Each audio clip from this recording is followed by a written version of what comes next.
Now I call the meeting to order. Mr. Lo Wai-kok, Chairman.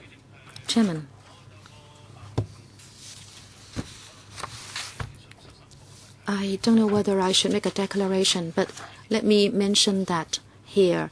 In previous meetings, I did not notice or I was not aware that I should have made a declaration, but I'm not sure. Let me just say that when MTR was floated or listed in the year 2000, I made an application and was allocated a very small amount of shares, and I have kept the shares until now. But I have already asked my broker to sell them off.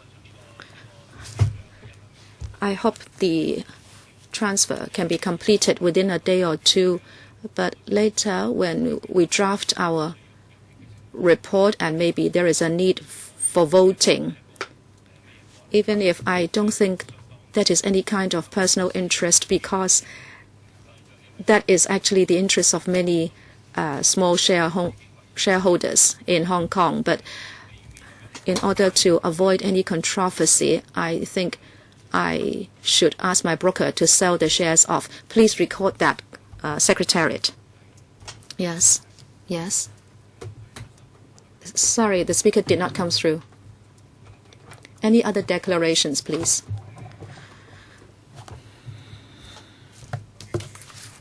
Let us invite the witness to come in.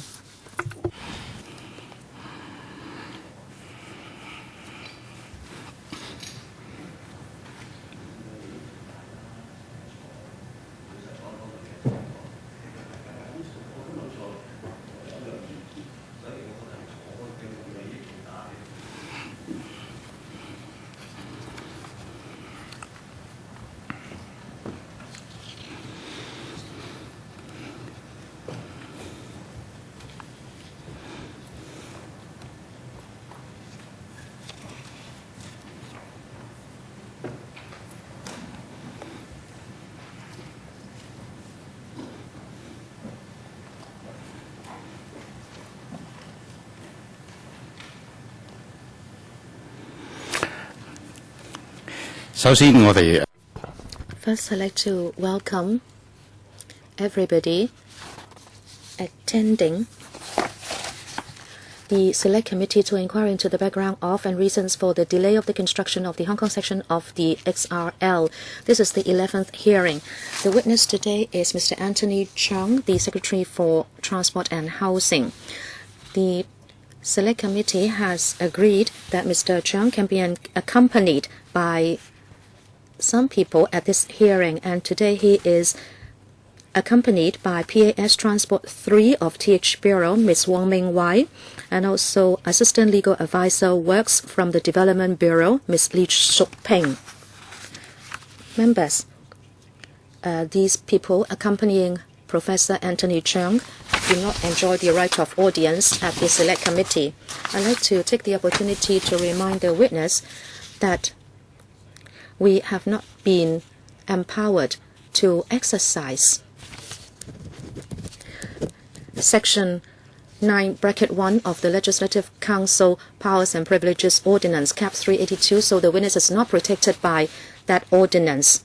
And according to Cap 382, Section 18, and when issues of substance are asked, if there is a deliberate supply of false information or if forged documents are deliberately submitted to the Select Committee, that amounts to an offense. But I do sincerely believe that the witness will honestly assist the work of this Select Committee. The Select Committee has also got its own practice and procedure. First of all, Cap 382, privileges of members. Those would only apply to the process of the hearing. All members, including those who are not members of the Select Committee, should refrain from making comments relating to the hearing outside of the proceedings of the Select Committee. I would also like to remind the media and members of the public who are in the public gallery,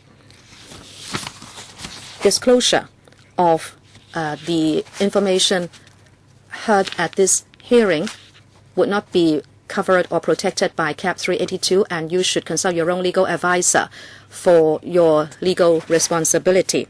In a moment, I will ask the witness to confirm his statement and also adopt the statement as evidence of the Select Committee, so it will be uploaded to their website for reference by the public. It is now the appointed time, and we have already got a quorum. We lack one. Sorry, we need to wait. 阿斌走咗。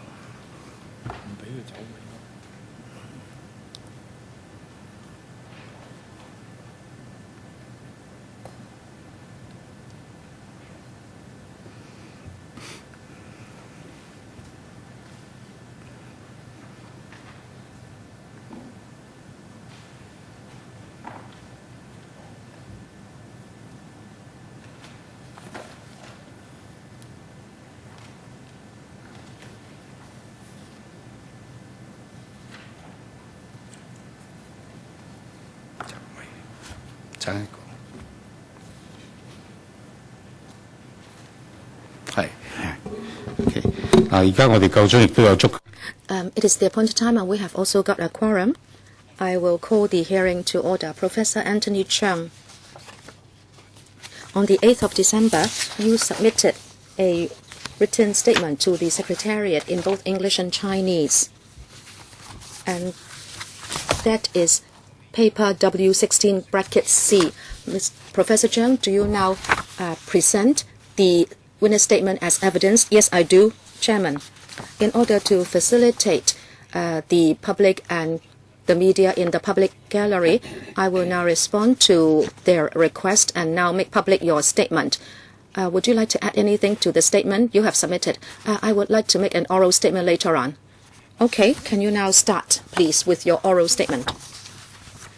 Chairman, members, thank you very much for allowing me to make a short statement at the beginning of the hearing today. According to the documents of the Legislative Council Secretariat, the terms of reference of the Select Committee is to investigate into the background and reasons for the delay of the construction of the XRL as announced by the government and the MTRCL in April 2014. And also how the government can enhance the supervision of new railways and how the government can step up the governance of such railway projects in the future. In response to that request, I submitted a statement to the Select Committee on the 8th of December according to this scope of investigation. And now this is my oral statement. On the 1st of July 2012, I was appointed the Secretary for Transport and Housing. Since the XRL is an important cross-boundary infrastructure, I had paid attention to it since the very first days of my office. On the 18th of July 2012, the CEO of MTRCL at that time, Mr. J. Walder, wrote to me saying that the MTRCL would still complete all the works and allow the XRL to be commissioned in 2015. Mr. Walder said in the letter that the cross-boundary tunnel is one of the challenges to be overcome so that we can keep to the target of commissioning in 2015. Therefore, I was aware that if there was any delay in the tunneling works for the cross-boundary tunnel, that would be an important issue to take notice of. And in that letter, there was no mention of the West Kowloon terminus. And on the 7th of May 2013, there was a media report saying that there was a problem with the design of the West Kowloon terminus with significant cost overrun, and there would be a delay for 1 year, saying that the cost overrun would be to the tune of $4.4 billion.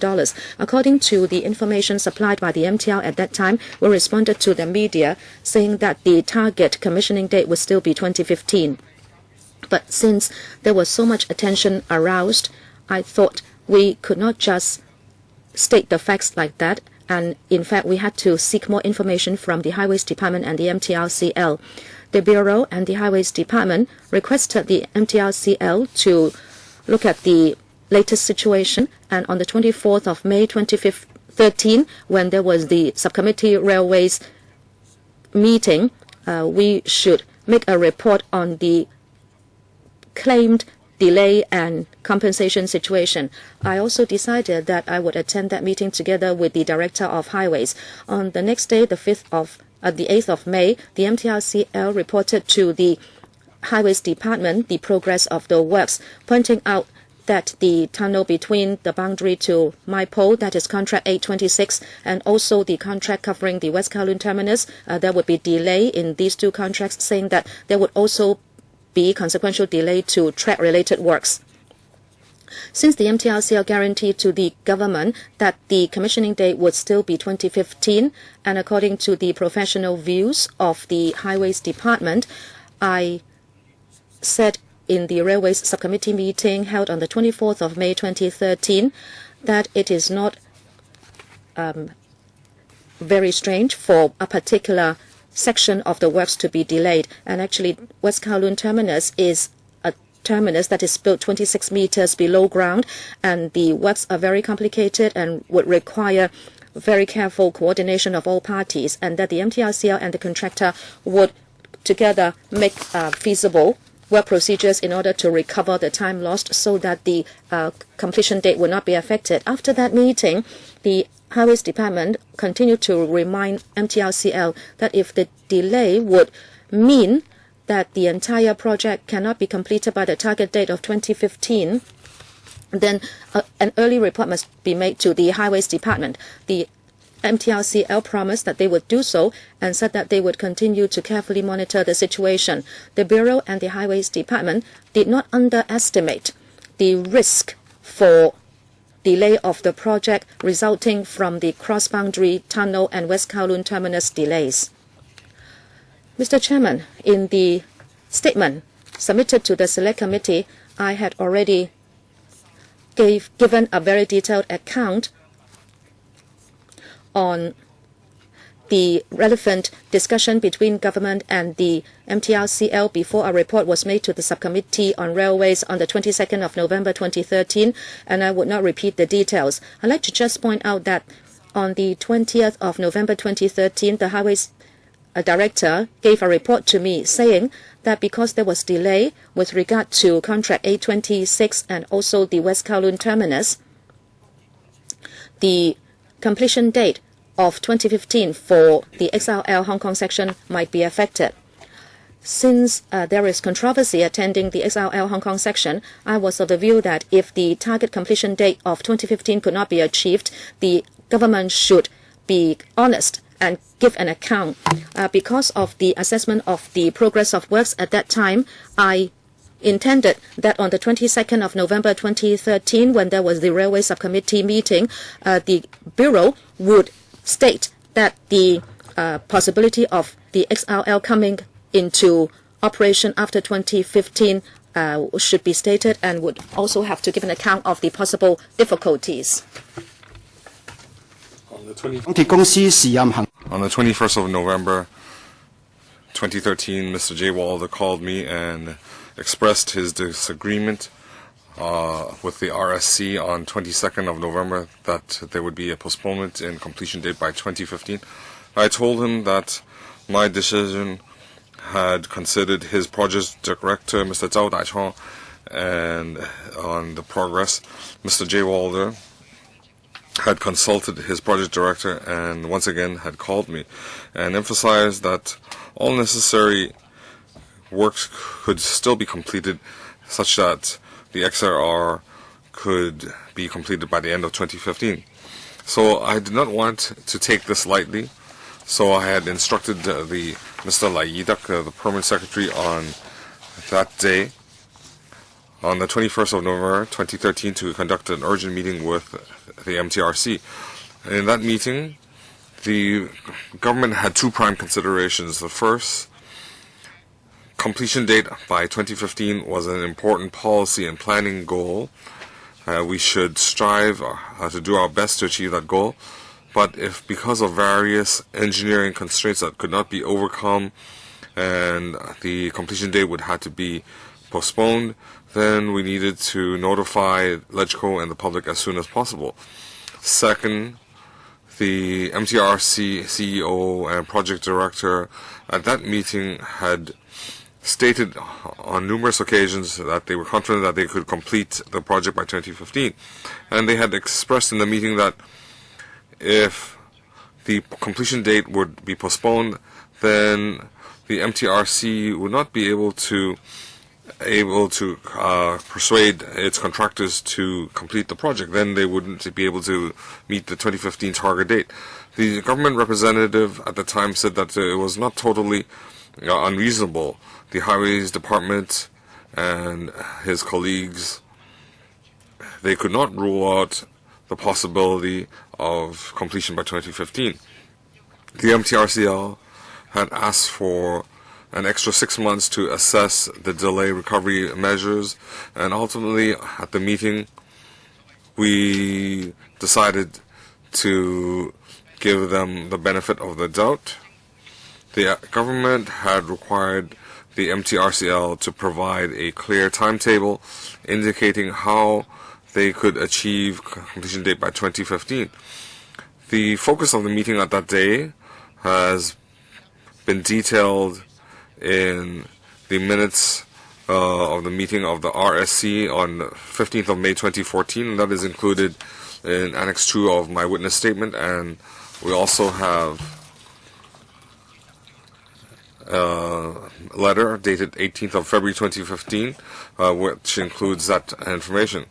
On 22nd of November 2013, the RSC meeting, the Undersecretary, Mr. Yao Seng-mo, had stated that the main construction works should be completed within 2015, and then it would take another extra 6 to 9 months for testing and commissioning.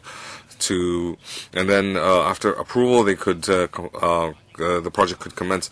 Now that reflected that the THB, the Highway Department, and MTRCL's view on progress update. There was no intention to cover up.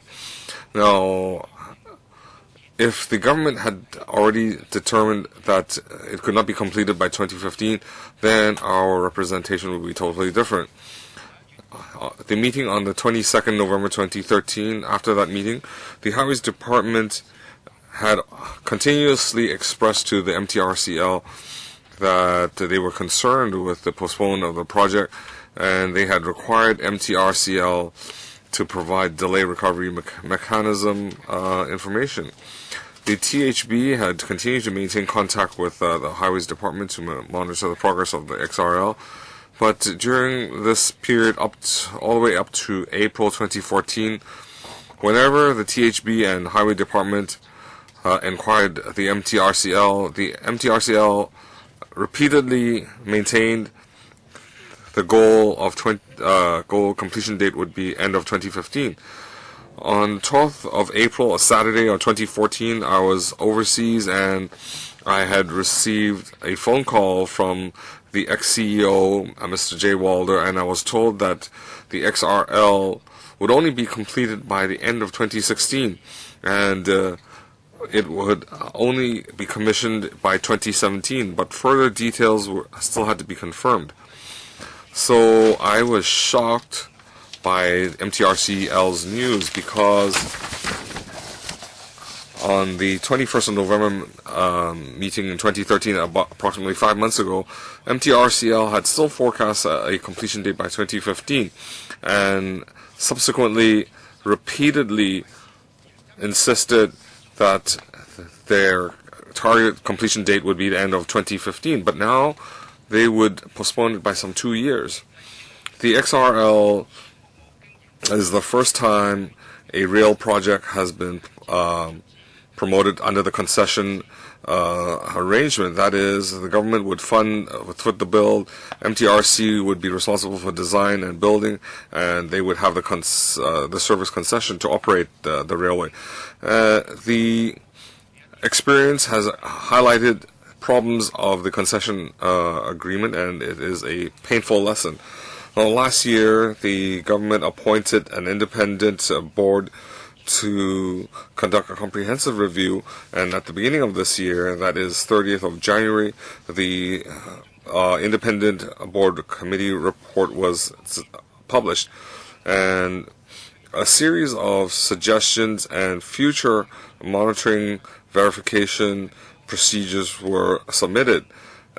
the progress update and the government infrastructure arrangements for external auditing to strengthen verification monitoring were proposed.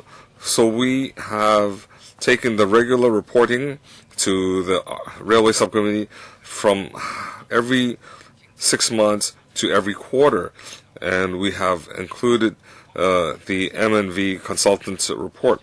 Now, on 5th of May 2014, I attended the Railway Subcommittee, and on other occasions I had also expressed that looking backwards, in hindsight that is, the THB and Highway Department placed too much faith in the MTRCL, and the government perhaps should have, on November 2013, we should have expressed our divergent views regarding the progress.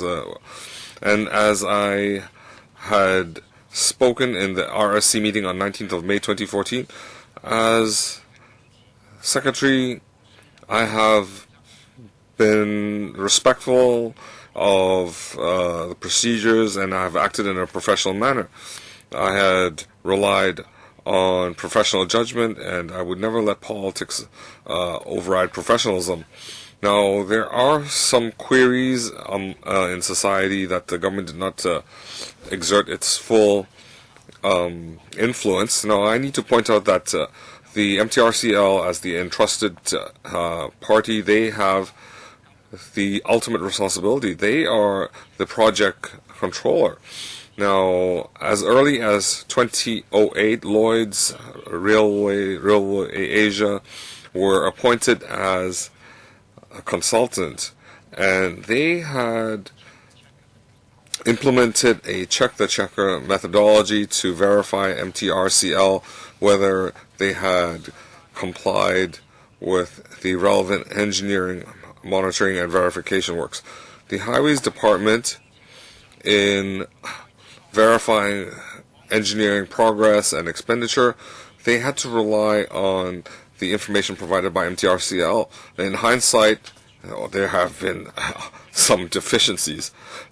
The Highway Department and its consultant, its full-time staff, only amounted to some 40 people, whereas the MTRCL management team are close to 750 people. Chairman, the government is very concerned about the delay in the XRL. Last month, on 30th of November, when I had announced the latest completion date and the entrustment fee assessment results, I need to emphasize that even though the government and MTRCL agree on amending the completion date and entrustment fee, but that does not mean that the government is satisfied with MTRCL being in its performance.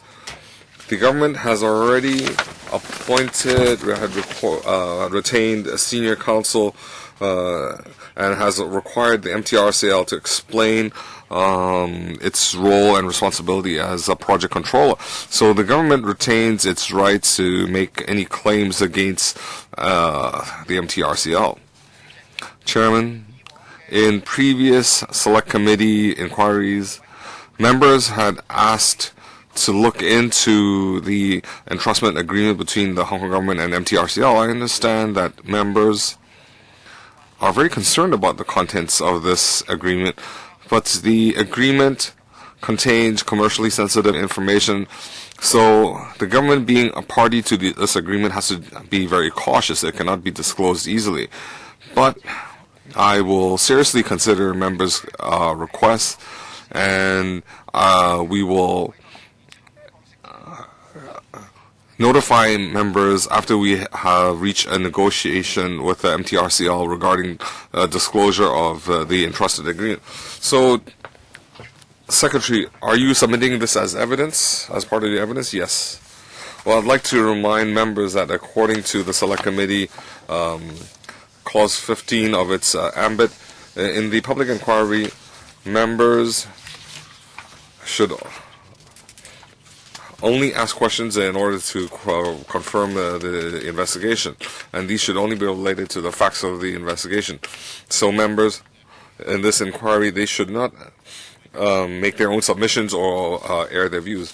Now, I will, according to the working methodology and procedures, clauses 16 bracket E, I will decide whether the questions are in accordance with the rules.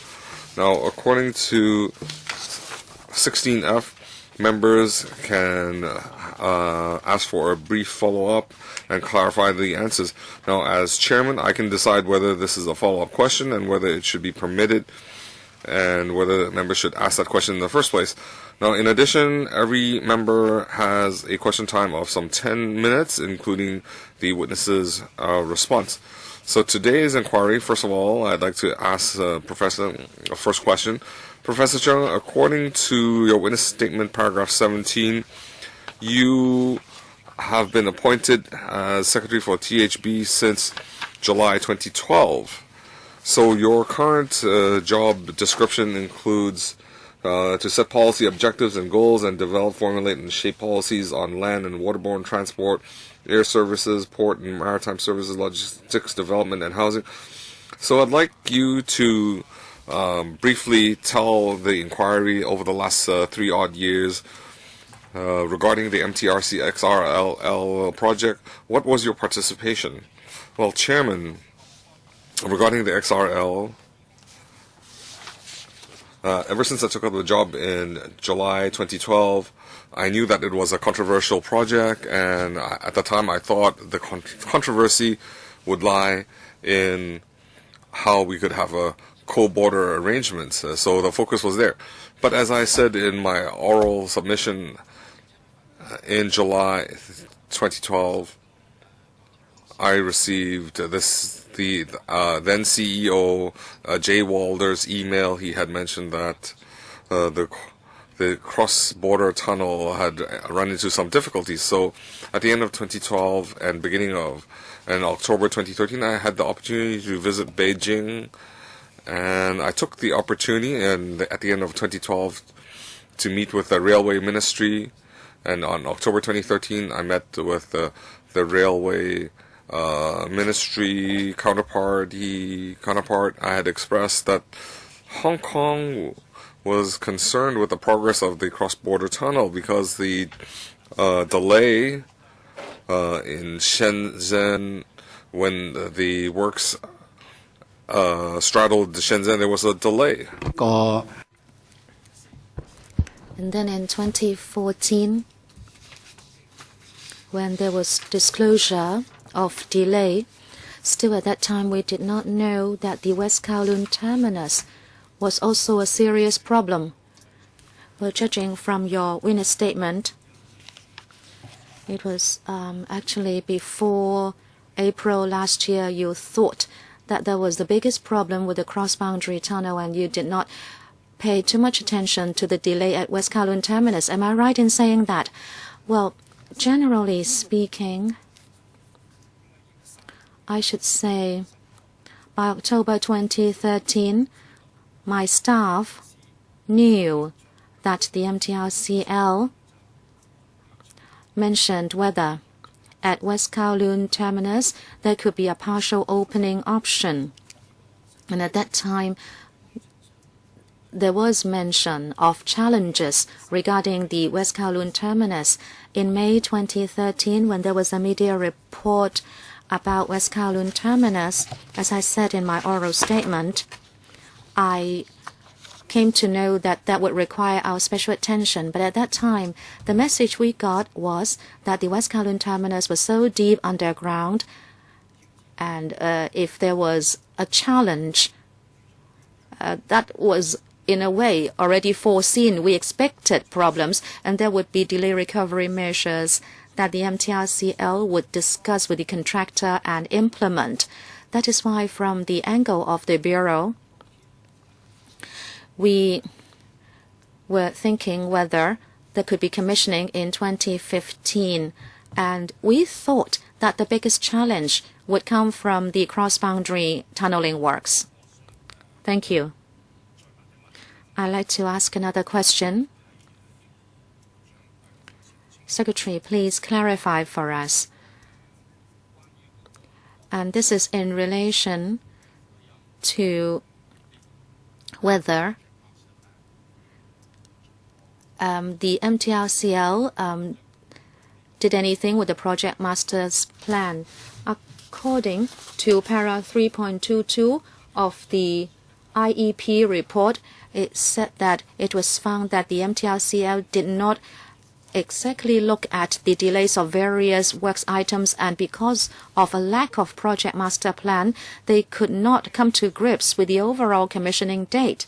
In this regard, the independent expert panel and also when officials came here to give statement, it was said that there was the lack of an overall or coordinated project master's plan.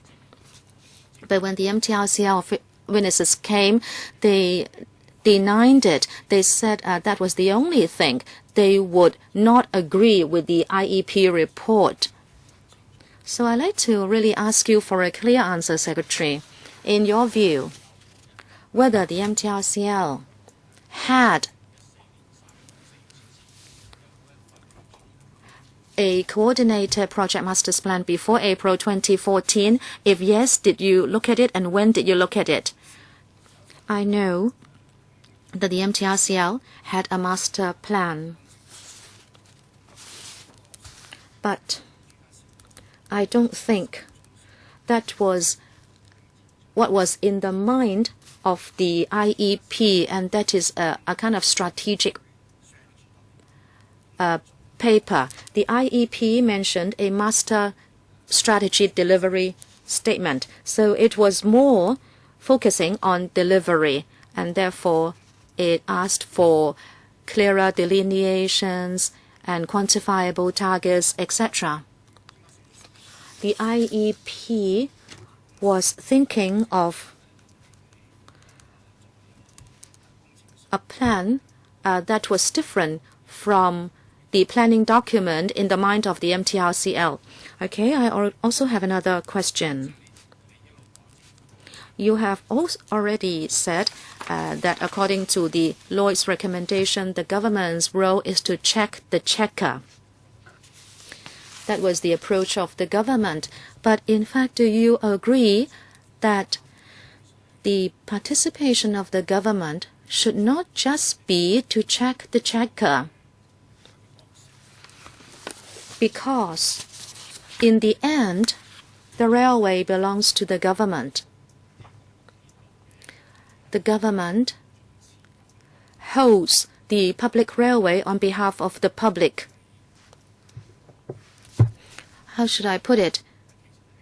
The ownership is with the government, so the extent of participation should be more than checking the checker. You agree?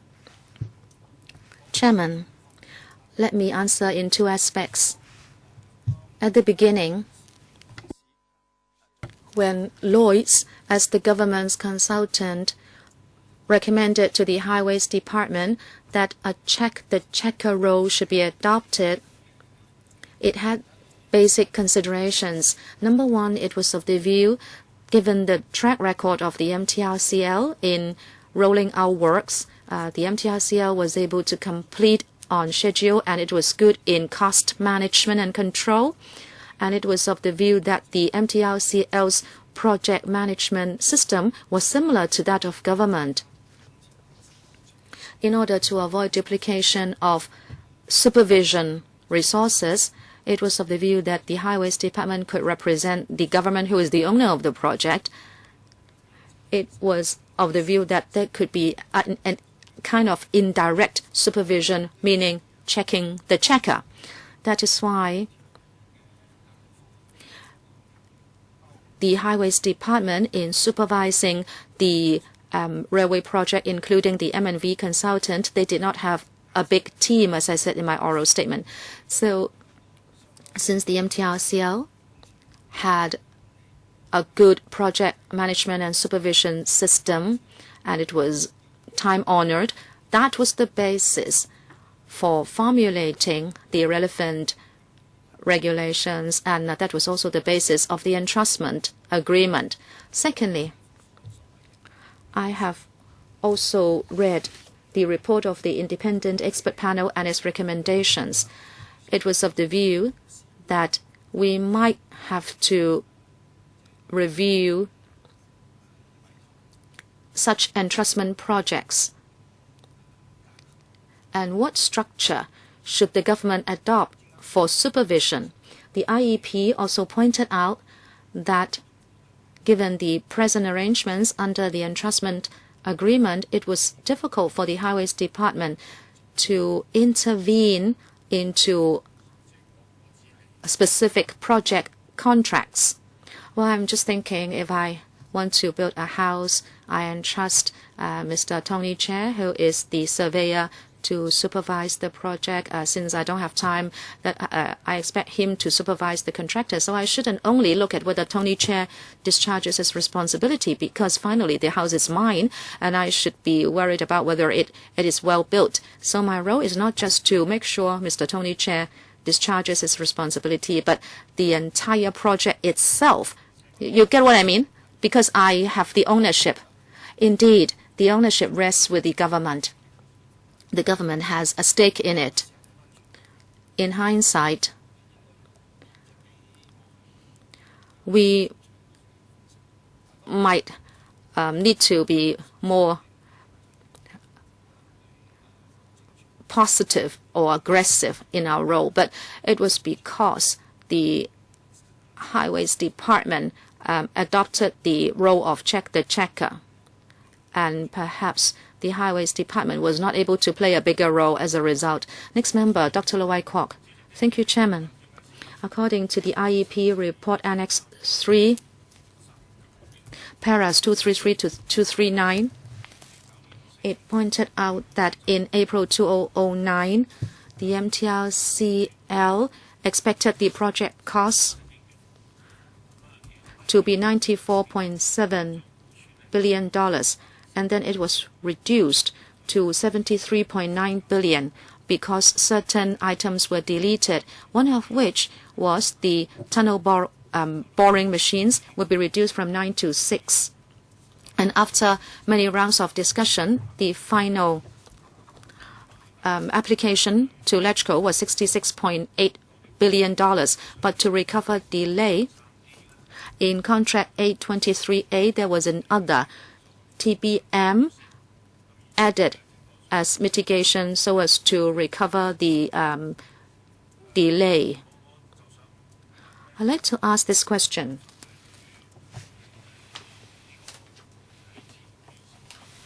Professor Chung, in the beginning of the project and the project estimate, were you aware of such changes in the project estimate? Of course, is it that you wanted to get the funding support, so you tried to go for a lower than realistic estimate? Today, we know there is delay and also the project cost has gone up. And then there is another specific question. Professor Chung, do you know how many TBM the XRL project would use? Thank you. Mr. Chung, the project details, maybe I should not comment on those. And also, at that time, how the government discussed with the MTRCL. Since I was not the secretary at that time, I didn't know the details. I could only look at the relevant documents, including the report of the independent expert panel commissioned by the government. From that report, I came to know that within the MTRCL, the cost estimate varied at different times, and also the Highways Department's M&V consultant also gave different assessments. In the IEP report, I think it should be in the annex, page 62, I'm reading the English version. In para 238, it's mentioned there were two different estimates depending on the amount of the contingency, whether it should be 10 or 15%. If it is 15%, the estimate would be $67.2 billion. If it's 10%, it should be $64.5 billion. So you could see that the government's estimate was different from the MTRCL. And then there was a toing and froing of views. And in the end, the MTRCL accepted the amount proposed to the relevant committee of the LegCo. And the IEP report, I could cite para 254, and this is in English. Of any evidence during this study that indicates government put pressure on MTRCL to tighten the delivery schedule prior to EA2。EA2 就係嗰個委託協議。咁所以即係整個過程嚟講咧，其實港鐵公司。So in the entire period, the MTRCL, whether it is about the cost estimate or the target date, actually made decisions at the board. And I read information about those board meetings. Those meetings were not attended by government directors. Chairman, I was asking about the project cost, and now I'd like to turn to the target date estimations. Now we know that the latest assessment is for the Hong Kong section of the XRL to be completed in the third quarter of 2018. Compared to 2015, which is the original date, there will be a delay of 3 years. Professor, would you agree that when the target date was set at the beginning, the government and the MTRCL made the wrong estimate? Professor. Chairman, I was not party to the decision or discussion, but reading relevant information and literature, at that time, even the MTRCL, well, since it accepted the entrustment, making use of that kind of target completion date, it was of the view then that the period was tight, but then it was achievable. But doable. It was tight but doable. And when they submitted the tender, the engineering contracts, the tender submitters did not object. They did not say it was not feasible. Well, Chairman, regarding the understanding of completion date, I'm aware that Mr. Leung Kok-Kyun, the CEO, in 15th of July 2015 inquiry said that on 4th of August 2015, the MTRC Hong Kong section completion date, he had emphasized it was only a forecast. And according to Mr. Leung, paragraph 32, it said that considering a challenging project such as the XRL, there's definitely risk of delay. So in the second entrusted agreement, there was no stipulation that there was an absolute requirement that the project should be completed before 4th of August 2015. So I want to ask Professor Chung, so regarding these records, 4th of August, completion date, views, and understanding, was that just wishful thinking of MTRC, or did MTRCL and Hong Kong government have a consensus? Well, in the EA, the August 2015 completion date was mentioned, and ultimately, well, since this is EA, this is an agreement reached by consensus, so the MTRCL felt that it was acceptable, it was feasible, but as all major infrastructure projects, well, we cannot say that these dates are fixed in stone, because in reality, during works, we encounter a lot of unforeseen problems, including geological issues and other factors, weather, that's one of them. So, after signing the EA, it's not absolute. Well, if there are good reasons, then there should be a reasonable consideration. The EA also emphasizes that the MTRCL should endeavor to do its best to undertake the project. Well, some people say that the 2015 date was meaningless.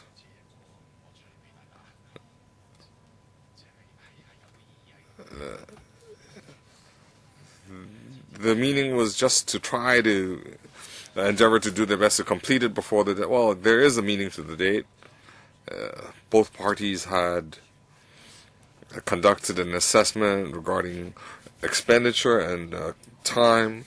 The MTRCL had also submitted a tender based on this date, and the contractors had bid on that target date. So there is an actual meaning. Well, regarding 4th of August 2015 completion date, was that an absolute responsibility or is it an absolute deadline? Well, I agree that sometimes it's hard to differentiate the meaning, but assuming 4th of August 2015 completion date, if it could not be achieved, then what responsibility did the MTRCL have? Let me pose the question from this perspective.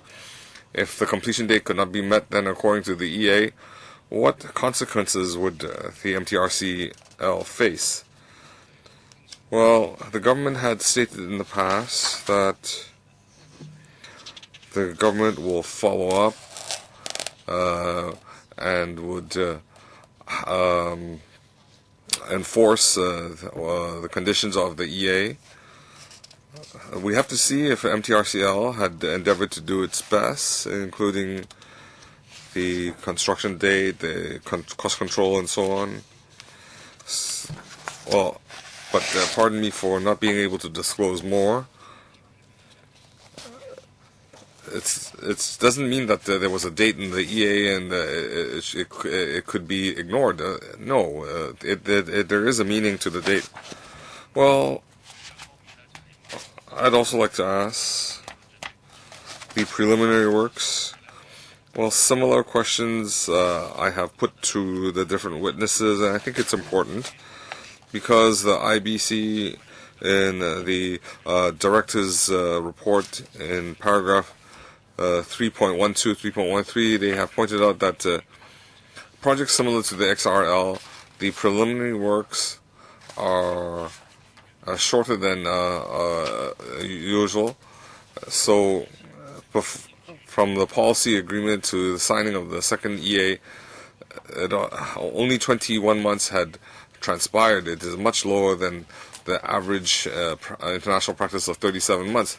So I'd like to ask Professor Chung, would you think that the Hong Kong section of the XRL, its complexity and scale, if it only took 20 months, was that a severe underestimation? And the THB, did it ever raise concerns regarding the preliminary works, or had they made any amendments regarding the work date? Well, Chairman, these are very specific assessments in construction projects from THB's perspective. Even though I wasn't secretary at the time, I would still have to respect professional judgment. And I feel that the preparatory period, it would depend on the complexity and challenges of the project. When the plan was drafted, whether MTRCL or highways, if they felt that more time should be allotted, then both parties should have done so. Well, Chairman, after the work started, Professor Chung, as secretary for THB and his participation in the XRL. Well, as the professor had pointed out, the government has a team to monitor Hong Kong section of XRL, and of course, compared to MTRCL, they're a small team, but they still serve an important monitoring function. And they also need to report back to the government. So did Highways report to THB or the secretary and say that the MTRCL, its performance regarding the EA, did they run into any communication problems? So, Professor, in this process, did you take the initiative and personally participate in the monitoring work, and had you provided any important suggestions? Chairman, allow me to divide it into two periods. That is after I took up the job in July 2012 all the way to April 2014. That is the delay as announced by MTRCL, and what happened afterwards. Well, in the early period, as I said, whether MTRCL or my colleagues, they had reminded me that the biggest obstacle would be the cross-border tunnel. Why was it a challenge? Because the excavation works on the mainland, as it straddled Hong Kong and Shenzhen, that was delayed by some 11 months. So if it was delayed and we could not recover that time, it would affect the completion date. So in December 2012 and October 2013, when I had the opportunity to meet with counterparts in Beijing, I had raised our concern, and the relevant departments, the relevant ministries had also taken note of our concern. By October 2013, THB colleagues through the Highway Department realized that whether it was the cross-border or the cross-border tunnel or the West Kowloon terminus had run into delays. And as a matter of fact, by May 2013, 7th of May, media reported this, and my immediate reaction at the time, the opinion received by MTRCL through Highways Department. So I had instructed my colleagues that we need to pay more attention to this matter, and we had required MTRCL to provide more updates. What difficulties had they encountered, and when did we need to intervene? But by November 2013, the crucial meeting that I referred to with we saw that the MTRCL was still insisting that we should not announce that the project would be delayed because that would lead to a rush by the contractors. They wanted an extra 6 months to recover the delays, and they said that that end of 2013 was still 2 years away from the completion date. So there was a lot of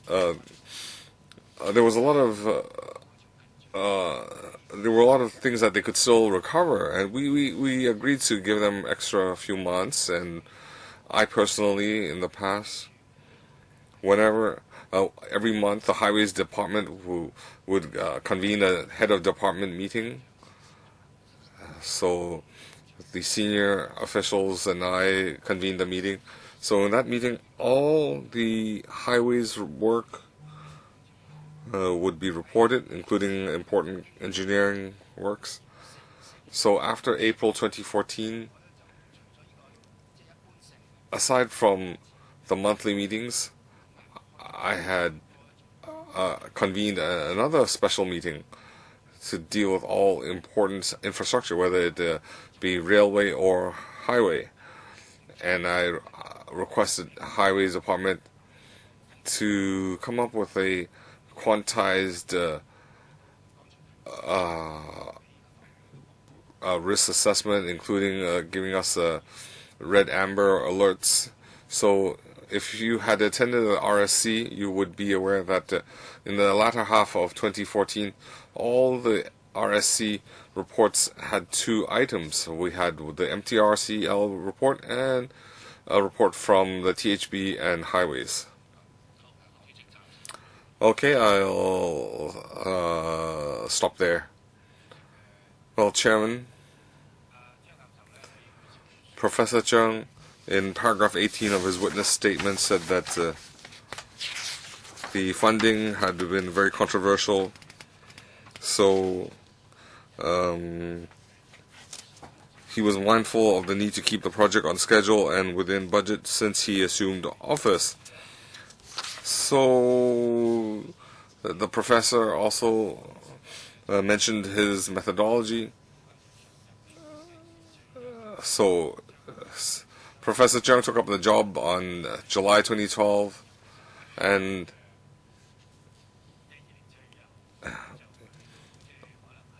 up till April 2014,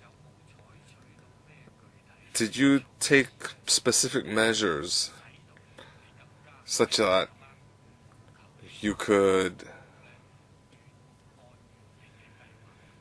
ensure that it could be completed as scheduled and that expenditure, this money spent, because you had mentioned the tunnel in Shenzhen, you expressed your concern. When you went to Beijing, did you do anything else? Well, according to Highways professional, according to their professional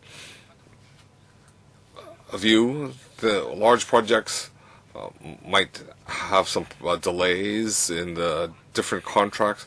It depends whether the delay is in a significant or an important part. As of the latter half of 2013, my understanding of the important contracts was the cross-border tunnel for work. And then I also came to know that there was a problem with the WK terminus. But then about the WK terminus, now today we know that that is the cause of the most serious delay. But then in the latter half of 2013, that was not yet the situation.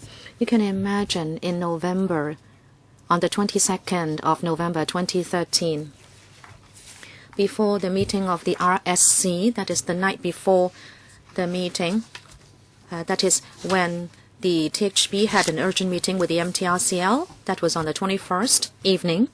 At that time, the MTRCL said that if the cross-boundary tunnel could make it in time, then the Hong Kong side could try to recover the delay. That was also mentioned in the meeting minutes. But then it depended very much on whether it could be extended to the other side of the boundary in which month of 2015. And then at that time, the MTRCL said that they could go for a partial opening option in 2015. In other words, the WK terminus could be completed and ready for commissioning. But at that time, there was no mention of the impact we now know. So that was the focus of our attention, and we tried to resolve the problems. But then the principle we embraced was, if there were really things that we cannot overcome, we should give an account to society and to LegCo right away.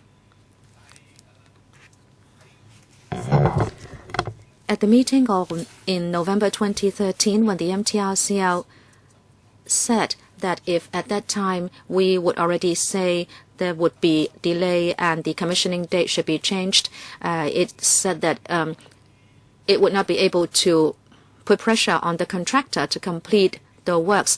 And we heard from people in the industry that this was an important consideration. So we cannot rule out that the MTRCL had a point. So you can say that in the end, we try to accommodate both sides of views. Chairman, I actually want Professor Chung to be more focused, since he said you always had this project in mind since you took office. Apart from what you said you did, were there other measures? Maybe you would ask the Highways Department to intensify the frequency of reports to you, especially works items that might have an impact on the completion date. You said you were very concerned, so did you do something? Did you do anything specific so you were in a better position to grasp the progress of the project? When I answered another member, I said that in May 2013, when there was a media report mentioning WK terminus, that there would be a delay and there would be claims, I knew that we had to pay special attention to the WK terminus. At that time, the Highways Department and the MTRCL had not really featured the problem for detailed discussion, but I asked our bureau staff to seek a deeper understanding into the issue. And then in May, the Highways Department and the MTRCL gave a report and analysis to the bureau. And I can say that I did not go for micro daily management, because there is division of labor between the bureau and the Highways Department. And it is not for the secretary to have to get a report from staff every day. But at that time, I was conscious that we should not treat the problem lightly. And by November 2013, on around the 20th, we were of the view then that we should state to the RCSC that there could be a possibility of delay. That decision was made by me. Chairman, yes, please continue. In your statement and also in your oral remarks, Professor Chung, you said that with hindsight, the TH Bureau and the Highways Department trusted the MTRCL too much. And in your oral statement, you said that when you took office, or shortly after that, on the 18th of July 2012, the then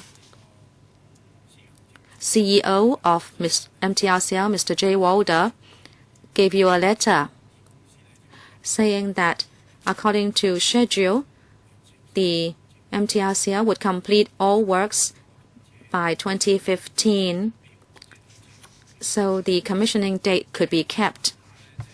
I'd like to ask you this. Apart from that letter, the MTRCL management team, including the then CEO, did they give you any other written undertaking about the completion date? And if yes, could you submit those to the Select Committee? Chairman, I mentioned the letter in July 2012. I believe it was from the CEO of the MTRCL. That was the time I just took office, so he wrote me to tell me about the situation of the project, and he said the commissioning date did not have to be changed, that it was accomplishable. And in fact,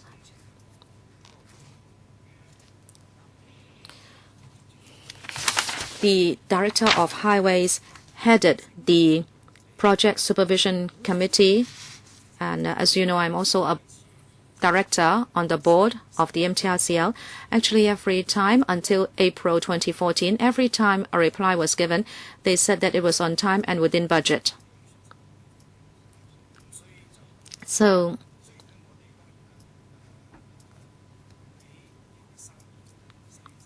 After November 2013, as I said just now and also in my written statement, the Highways Department had been pursuing MTRCL for a route map and details of the actual situation. Sorry, I don't want to spend too much time. Actually, Professor, that was what the CEO said, Mr. J. Walder. I'd like to know whether, apart from that letter, did you have other correspondence or written guarantee, and could those be submitted to the Select Committee?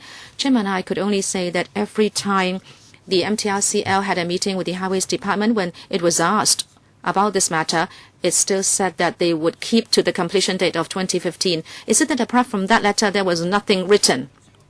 No. They did not have to write me every month to say the completion date would be kept, because the normal exchange between MTRCL and the government was through the Project Supervision Committee. Chairman, I don't know whether Professor Chang could be asked to submit the letter dated the 18th of July. I'll try to see what can be done. Chairman, Professor said that being the Bureau Secretary and at the same time a member of the Board of Directors of the MTRCL, I believe the board should also be very concerned about the progress of the works and also the project estimate. Mr. Chung said a moment ago that at the board,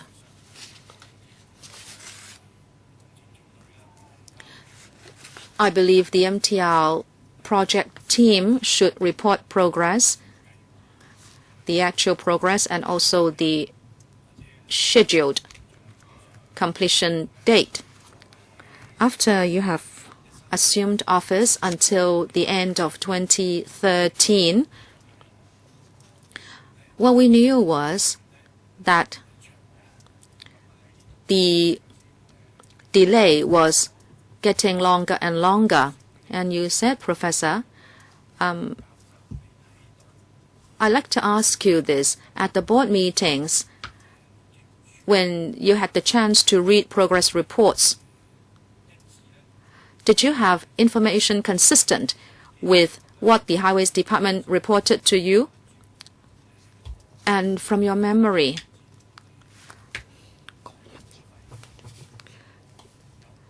did board members mention anything or inquire into progress and project estimate? Did any board members ask those questions? And did MTR management responded by saying on time and within budget? Chairman, with regard to the meetings of the MTRCL board, it would not be for me to answer. It should be for the MTRCL to appoint a representative to answer those questions. Just now I said at the board meetings, every time they said on time within budget, this is because the MTRCL's independent board committee also released the information in their reports. That is, all the time until April 2014, when the management reported to the board, it still said that the project would be on time and within budget. And in fact, when the MTRCL and Highways Department attended Project Supervision Committee meetings, there was no change made to the completion date until April 2014. Well, yes, this may be true, but last time we heard from the incumbent project director that in fact delay was regularly reported to the board. Is that statement correct or not correct? Now, of course, the target completion date has not been changed, but then it was said that the delay was always reported. Chairman, in fact, yes, the Highways Department knew about the delay. No, I'm talking about the board. We were talking about the board. Well, I shouldn't comment because I'm not representing the board here at the hearing. Okay, we understand that. Chairman, I don't know whether Professor could answer my simple question that I asked just now. As a member of the board and also the secretary of TH Bureau, I was just asking what messages he got about the project. Were they consistent? And that is what he heard from Highways Department and what he heard at the board. Chairman, yes, I wear two hats. I'm a member of the board, and at the same time, I'm the secretary for TNH.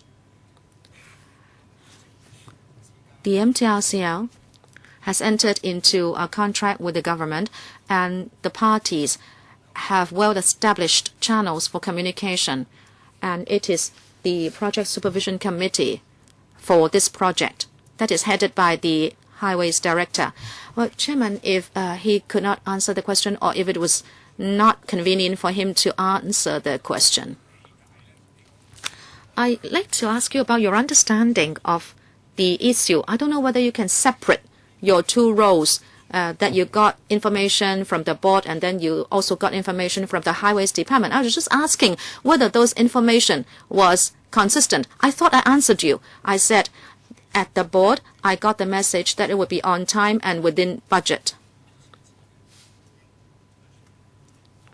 And similarly,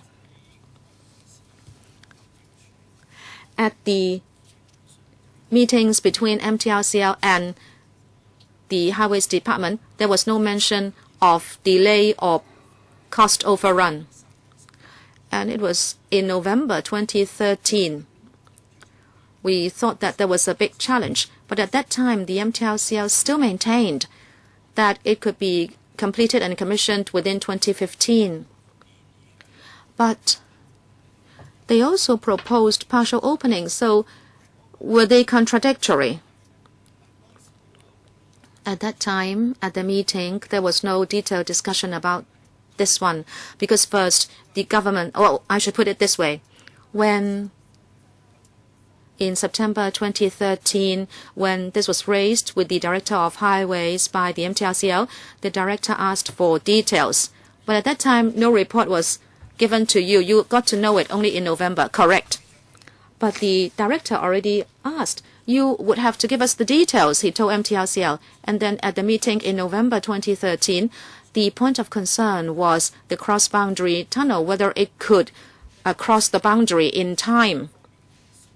And at that time, the government officials felt that if the cross-boundary tunnel would come into Hong Kong at a very late stage, then objectively, it would be very difficult to complete all the testing and trials by the end of 2015. So that would be a risk to commissioning by 2015. Well, my last question, in Professor's paragraph 62, you listed 5 points. So,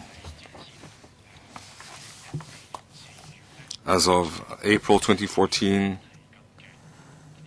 the information you presented, you weren't aware of this. You were kept in the dark, right? Well, in paragraph 62, this is the IBC's report, and in May 2014, they had submitted a document to the RSC. So this information was gathered from there. As a matter of fact, as of April 2014, we were not aware that MTRCL, senior, the management, by end of 2013, they had felt that there would be delays. And in fact,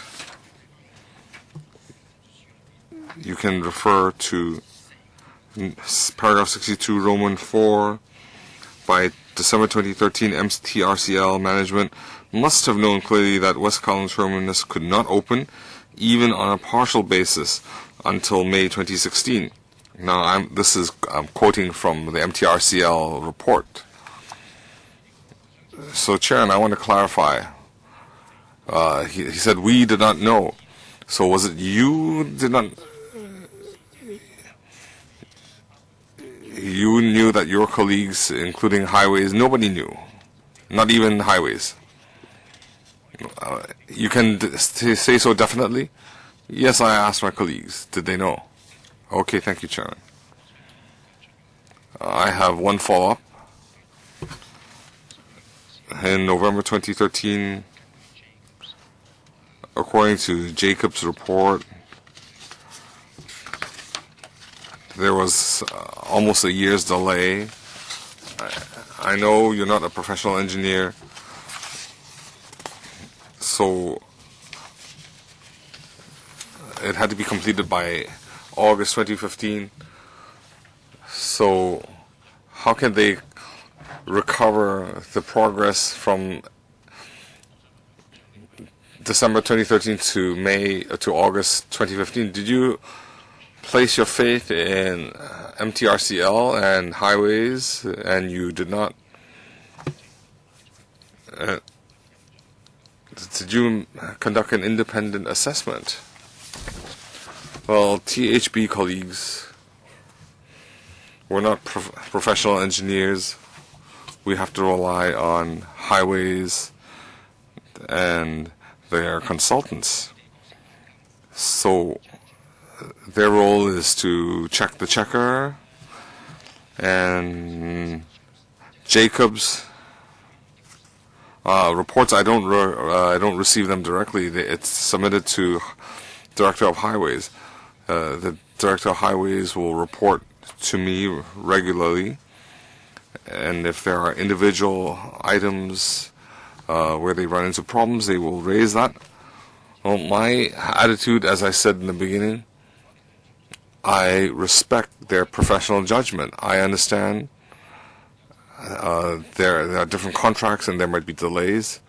As in May 2013, when the media reported that the West Kowloon terminus there was a delay, I had asked that, was that assessment accurate? And Highways colleagues said that a lot of contracts have delays. That's not rare. We have to determine whether the contract was a substantial contract, whether the DRM were effective. Could the mitigations measure deal with it? Could they add machinery, add staff? So at the time, the highways assessment was that it was still 2 years away from the 2015 completion date, so a lot of projects could be recovered. It was more than a year. Okay, thank you, Professor. Next, Wu Jiwai. We understand that THB, they're generalists.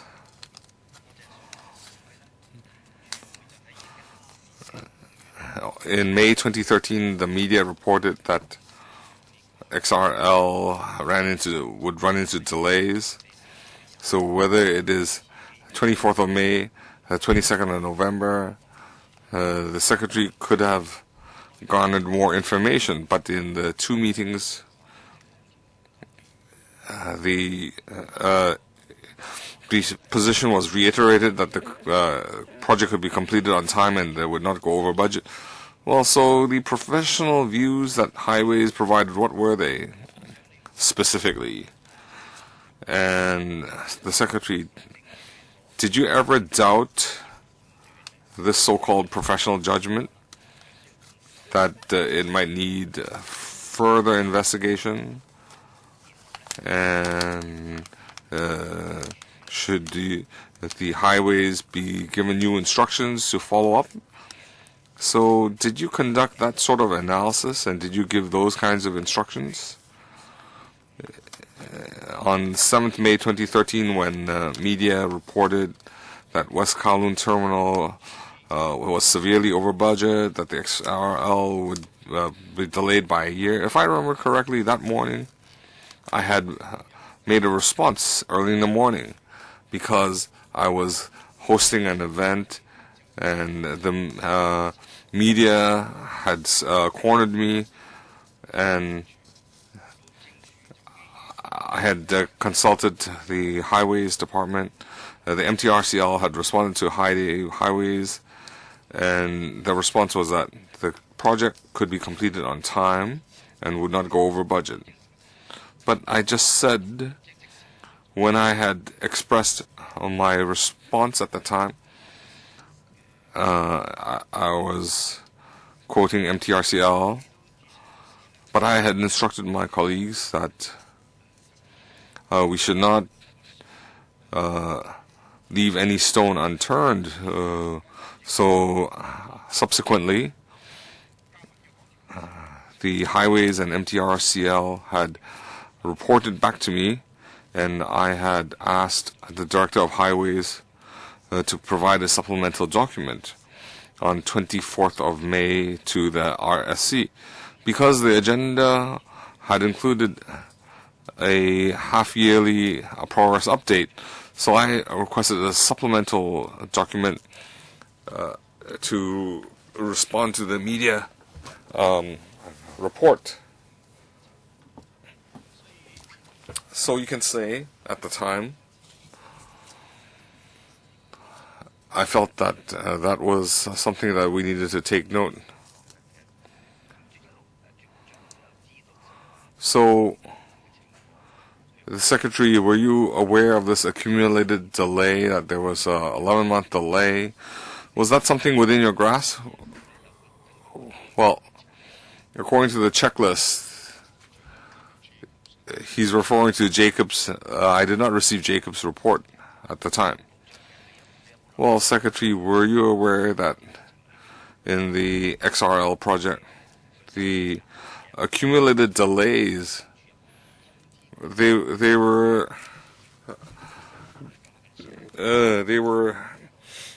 being stacked up regardless of all the DRM being applied?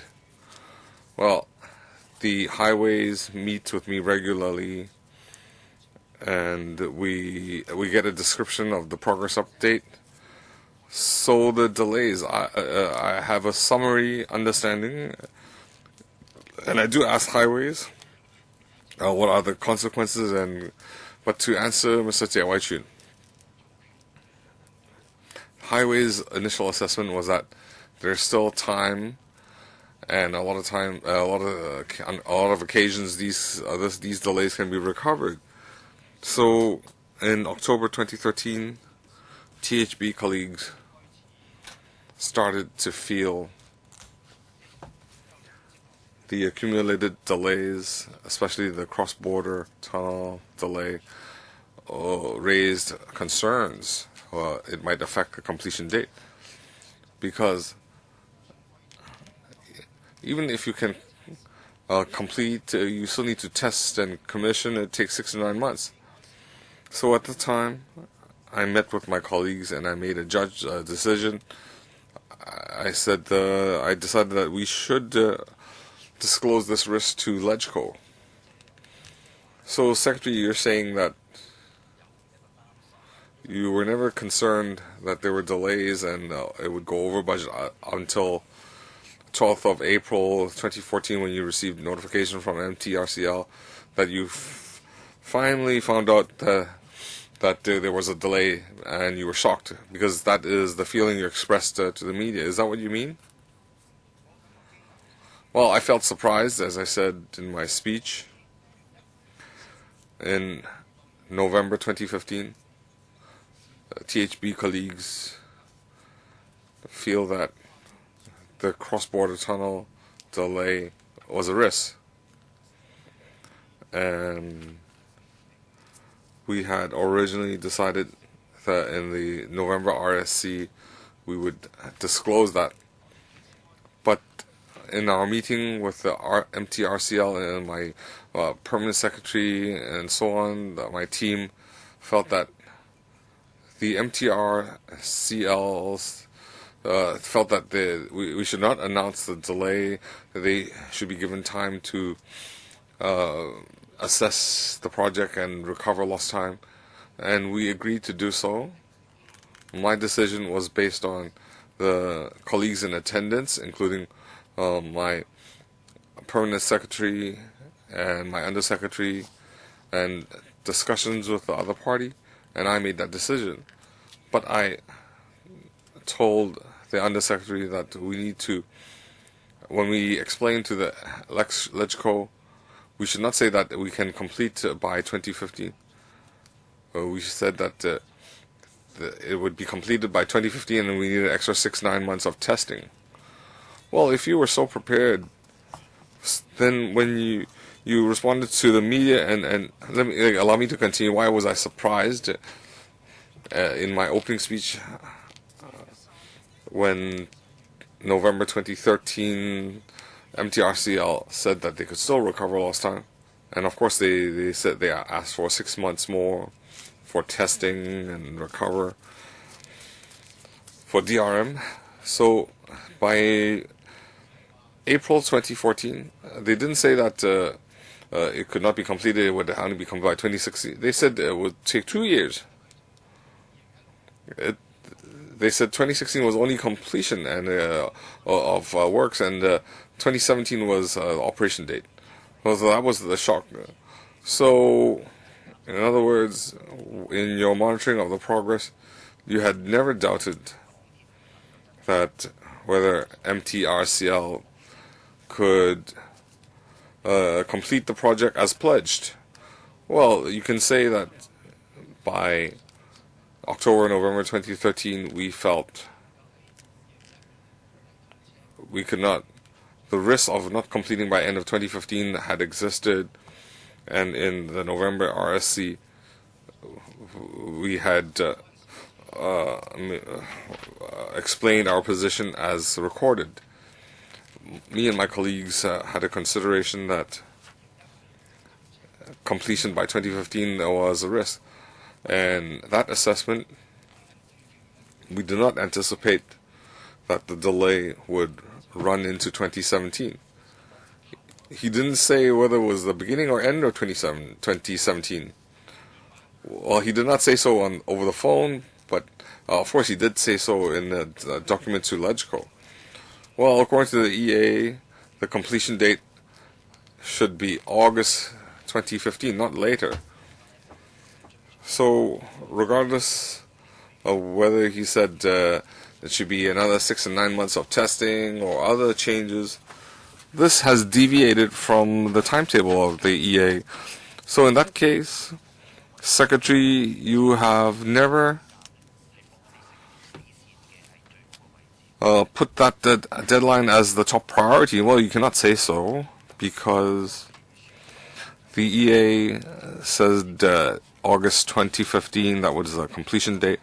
But as in my response to Mr. Loikok, I said that if both parties have good reasons, depending on actual conditions, and they feel that the date should be adjusted, then according to the EA, it can be adjusted. In November 2013, we did not have specific information about the completion date. No, Secretary, the question is, you have been telling us that after November 2013, you started to know that there was a big risk vis-a-vis the target completion date. But before 2013, you did not exactly doubt about the target completion date, that is August 2015, as stated in the agreement. If the MTRCL and the government had any consultation about a possible delay, I would say that the consultation should start early, so you could review whether the delay was permitted by the agreement. Shouldn't you have considered that? Chairman, the two parties who signed the agreement, well, of course the government would certainly want the MTRCL to deliver according to the target date in the agreement. If the MTRCL did not think there was a need to change the date, meaning that it was of the view that they could still deliver, then without all the information, the government should not have said that the completion could be pushed back. Well, I didn't say so. I didn't ask whether you would relax the agreement terms. I was asking you whether you doubted whether the target date was accomplishable. You did not doubt it, obviously, before November 2013, so you did not instruct the Highways Department to do more detailed supervision, and also whether the delay recovery measures were effective. No, that was not the case, because every time when we knew about delays at meetings, the Highways Department would say it was following up on the delay recovery measures taken by the MTRCL. As the policy coordinator, when you heard the Highways Department say it was following up the measures, did you at any time doubt about the follow-up work done by the Highways Department because it could not give you sufficient information for you to judge whether the project would be completed on time and within budget? Or I can put it this way. Of course, we had to rely on the Highways Department for professional judgment. And at what point that the delays could not be recovered? And that would be for the Highways Department to judge. Now, whether the project could be completed in 2015 and how we assessed that risk, it should be done on the basis of the cumulative delays experienced. In around October 2013, based on the reports from project directors, we felt that we should be concerned.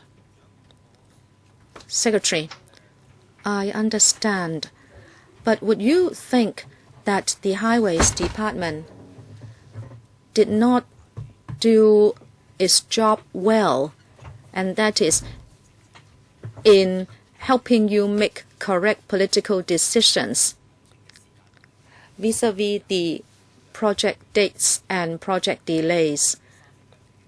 And especially after May 2013, there was already a media report.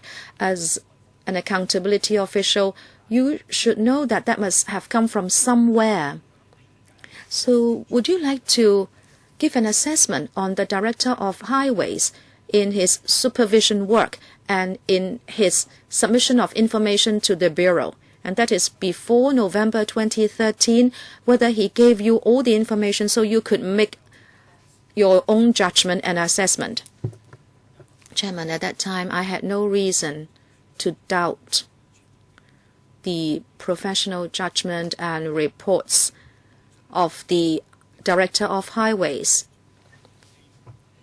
As a layman, I would understand that since there were over 40 contracts under the project itself, some of those would be crucial. And in fact, it really depends what kind of delays there were. Some delays could be recovered, some not. And I understood that it is not that once there was a delay, there would be also the necessity to push back the completion date. As I said in my statement, with hindsight, I would say the Bureau or the Highways Department maybe placed too much trust in the MTRCL. You included 5 points in your conclusion. As early as February 2013, MTR's project director was citing critical delays with WKT construction. That might have come from the board. Was the Highways Department aware of this? Did the Highways Department analyze this with you so the Bureau could have a better understanding? Chairman,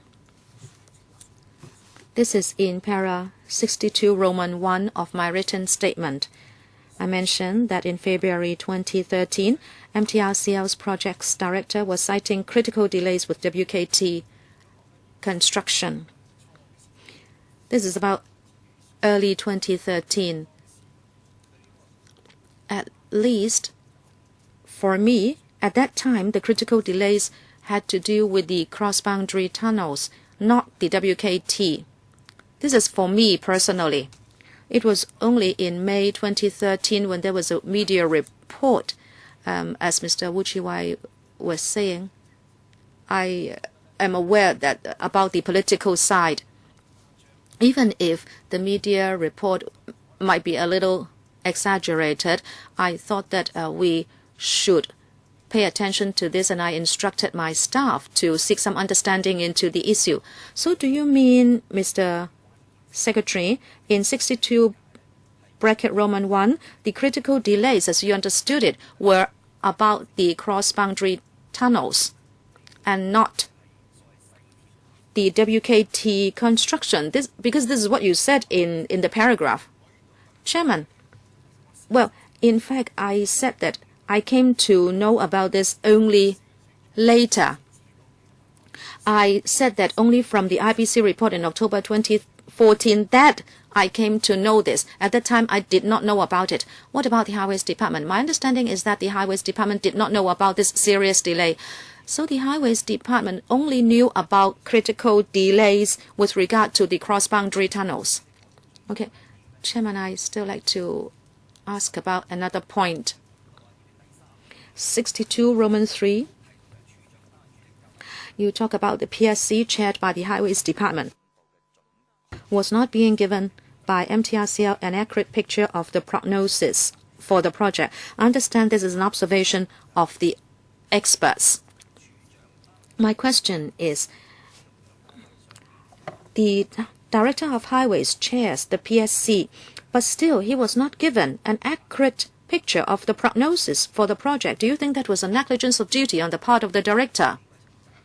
Shouldn't he have pursued a correct or accurate prognosis? I believe the director, as the chair of the PSC, he should know the progress of the different parts of the project, and if there were delays, what measures were taken, and whether the overall completion date would be affected. And as a matter of fact, we had always required the MTRCL, maybe that was after November 2013. Well, actually, I should say after May 2013, and that is after the media report about WKT. And after that, we had already required the MTRCL that if there was any development, so that they would assess that the completion date would not be in 2015, they should notify the government immediately.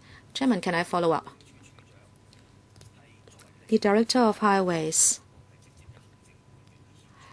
is an executive directly under the Bureau, but at the level of the PSC, he could not get an accurate picture of the prognosis for the project. Do you think he had not discharged his duty as the chair of the PSC well? Chairman, at that time, I had no reason to doubt his reports to me. Is it that because he did not do his job well, so your judgment could not be correct? Well, he said he did not feel so. You are asking a hypothetical question. Well, yes, it is a question. If the PSC chairman could not provide you with sufficient information, and that is to do this technical work on behalf of government, then you would not be able to get enough information to make an assessment. Professor, would you answer that hypothetical question? I would not, Chairman. But generally speaking, of course, I would have to rely on professional judgment. I have a follow-up, para 9 of your opening statement. The Undersecretary, Mr. Yao, at the RSC meeting on the 22nd of November, he gave a report saying that the major works should be completed in 2015, and then there would be trials and testing done for 6 to 9 months, and it was only after examination and approval that there could be commissioning.